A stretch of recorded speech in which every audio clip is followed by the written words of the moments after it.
Coconut Grove is a very small cove separated. We decided to go to South by Southwest this year because it's like something that everybody wants to do, and I've always wanted to go, and I can't believe we're actually able to go as a band and play. It feels really good. I think it's just like an experience. It's almost like paying your dues. It's like a really wild time and something that every band needs to do to be like worth their salt. Our whole album was kind of inspired by this sailing trip that we took 2 years ago now.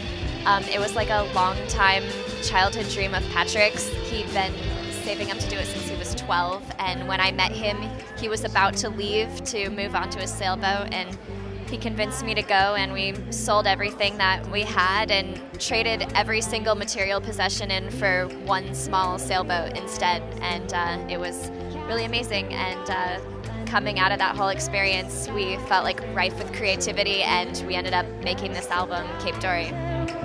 On the sand, I think we were inspired musically while on the boat because we were not able to listen to music often. So when we did, it was like a really special indulgence, and we started to like cultivate a more specific taste for something we really wanted to hear and cared more about it. And it ended up being vintage, like we're like 50s and 60s pop and rock in particular. Yeah. I think it was more of like an era that made us want to write music. It was like the 50s and 60s, the simplicity of their music and like the way everything was created back then. It just felt more handmade and more like intuitive or something. When we first met, we had a joke that we were going to start a business called Tennis Inc.